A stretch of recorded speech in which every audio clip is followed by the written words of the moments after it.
रामपुर गांव में शर्मिला नाम की एक औरत अपने बेटे राजू के साथ रहती थी। जब राजू 5 साल का था तभी शर्मिला के पति का देहांत हो गया था। अब उसका एक ही सहारा था, उसका बेटा राजू। शर्मिला चाहती थी कि उसका बेटा पढ़ लिख कर अच्छा नौकरी करे ताकि अच्छा जिंदगी जी सके। गरीबी के कारण वो लोगों के घरों में कामकाज करके पैसा कमाती थी और अपने बेटे को अच्छे स्कूल में पढ़ाती थी।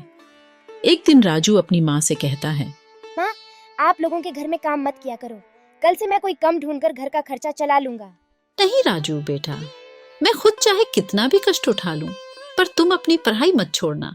गणेश जी की कृपा से तू पढ़ लिख कर एक दिन बहुत बड़ा आदमी बनेगा। जब तक मेरे हाथ पैर चलते हैं तुम अपनी पढ़ाई मत छोड़ना। मां की तरह राजू भी गणेश जी का बहुत बड़ा भक्त था।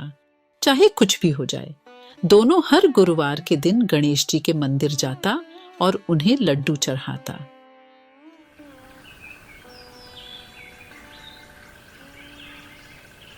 कुछ साल बाद ही राजू ने अपनी ग्रेजुएशन की पढ़ाई पूरी कर ली। फिर उसने कई जगह नौकरी के लिए दरखास्त दी। एक दिन उसे उदास देखकर शर्मिला ने कहा, इतना उदास मत हो राजू बेटा, आज नहीं तो कल तुझे नौकरी जरूर मिल जाएगी। माँ, सोच रहा हूँ नौकरी की तलाश छोड़कर अब से मेहनत मजदूरी करूंगा और घर में 2 पैसे कमा कर लूंगा। मैंने तुझे मजदूरी करने के लिए थोड़ी ही पढ़ाया है। तुम निराश मत हो, भगवान के घर में देर है अंधेर नहीं।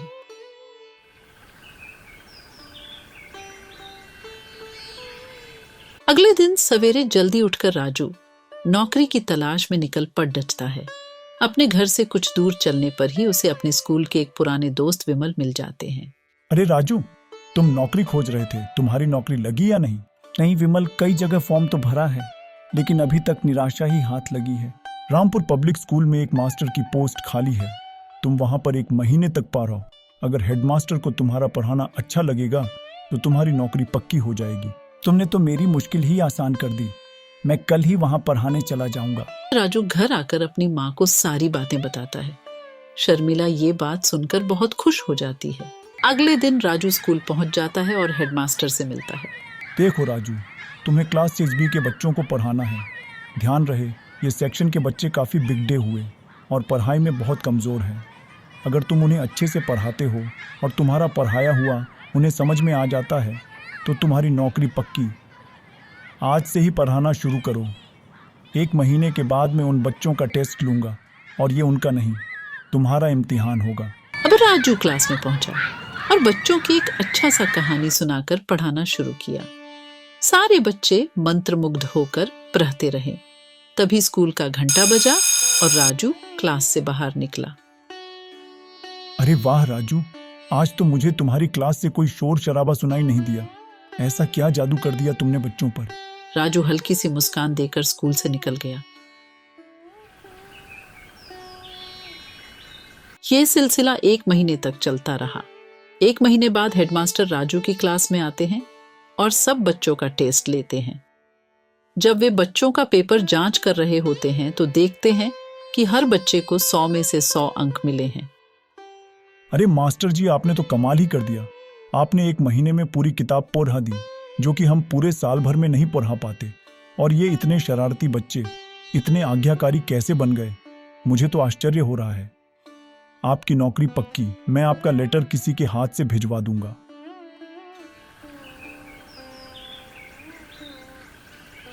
अगले दिन सुबह होते ही विमल राजू के घर पहुंचते हैं। विमल जब घर के अंदर आते हैं तो देखते हैं राजू चारपाई पर लेटा हुआ है। अरे राजू, क्या हुआ तुमको? अचानक तुम्हारी तबीयत कैसे खराब हो गई? अरे विमल, क्या बताऊं, 1 महीने से तेज बुखार हो रखा है, लेकिन अब हालत में काफी सुधार है। मुझे माफ कीजिएगा विमल, मैं स्कूल में पढ़ाने नहीं जा पाया। ये सुनकर विमल हैरान रह जाते हैं। ये तुम क्या कह रहे हो राजू? उस स्कूल के हेडमास्टर ने तो तुम्हारा ज्वाइनिंग लेटर देते हुए कहा है कि मास्टर जी ने बहुत अच्छा पढ़ाया है। मुझे समझ में नहीं आता, कहीं उनसे गलती तो नहीं हो गई? तुम्हारे बदले कोई और मास्टर तो पढ़ाने नहीं गया, क्योंकि इस पद के लिए बहुत सारे उम्मीदवार थे। ठीक है, ये चिट्ठी तुम रखो, कल जाकर हेडमास्टर से मिल लेना। अब मेरे हाथ में तो कुछ है नहीं। विमल ने राजू को ज्वाइनिंग लेटर दिया और वहां से चले गए। हे भगवान, और कितनी परीक्षा लोगे आप? हमारी इतनी अच्छी नौकरी भी हाथ से निकल गई। अगर आपने इसे वह नौकरी नहीं दिलवाई तो मेरा आप पर से भरोसा उठ जाएगा और आज के बाद मैं फिर मंदिर में कभी नहीं जाऊंगी। रात को गणेश जी शर्मिला के सपने में आते हैं और कहते हैं, मैं तुम्हारे और तुम्हारे बेटे की भक्ति से बहुत प्रसन्न हूँ। ऐसा कभी हो सकता है कि मैं तुम्हारी मुसीबत में मदद ना करूं। जीतने दिन राजू बीमार था, मैं स्वयं राजू के जगह पढ़ाने जाता था। चिंता करने की आवश्यकता नहीं है।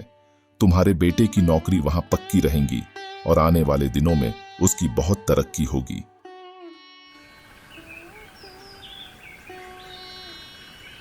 अगले दिन राजू की माँ सुबह मिलकर उसे सारी बात बताती हैं।